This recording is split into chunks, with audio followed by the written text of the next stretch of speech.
Find a person of outstanding character and hold them in high esteem. Your friend and I had a conversation. He's a capable man.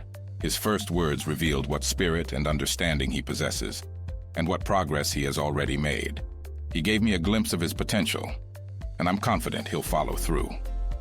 His words were not pre-planned, and when he tried to gather himself after being caught off guard, he couldn't completely conceal the blush of modesty, which is a good trait in a young man. His blushing seems to come from deep within, and I believe it will persist even after he improves his character, sheds his faults, and becomes wise. Natural physical weaknesses cannot be overcome with wisdom alone. However, with training, innate weaknesses can be toned down but not completely overcome. Even the most confident orator can break into a sweat, as if exhausted or overheated, when addressing the public. I know some that tremble in their knees, chatter their teeth, stumble on their words, or quiver their lips when they rise to speak. This habit can never be completely overcome by training or experience, as nature has her own influence, and even the strongest are subject to her.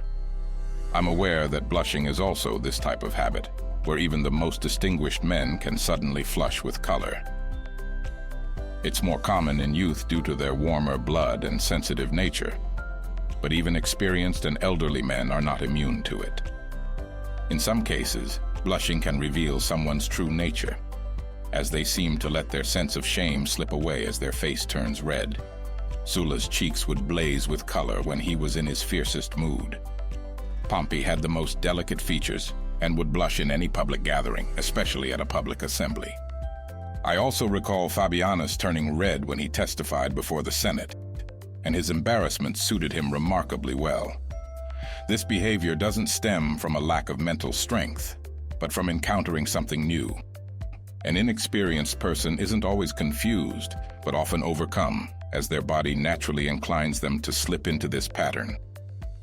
Like how some folks have a fiery disposition, others have a blood that's swift and agile, rushing to their cheeks in an instant. As I mentioned earlier, wisdom cannot completely remove these habits, for if she had the power to remove all our flaws, she would reign over the universe.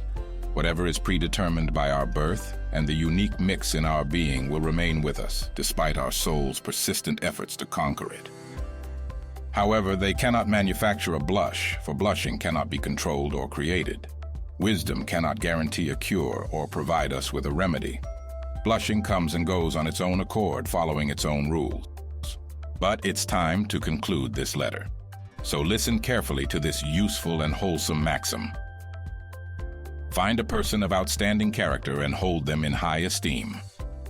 Keep them in your thoughts and act as though they're always watching you, guiding your every move. My dear Lucilius, this is Epicurus's wise advice.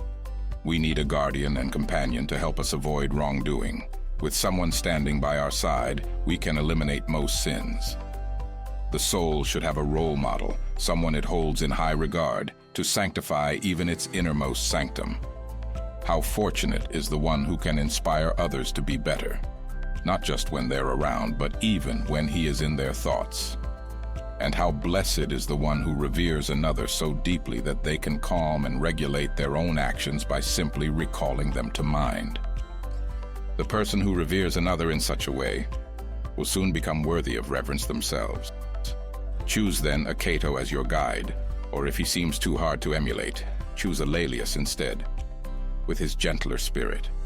Look for a mentor whose life, words, and soulful gaze have won your trust.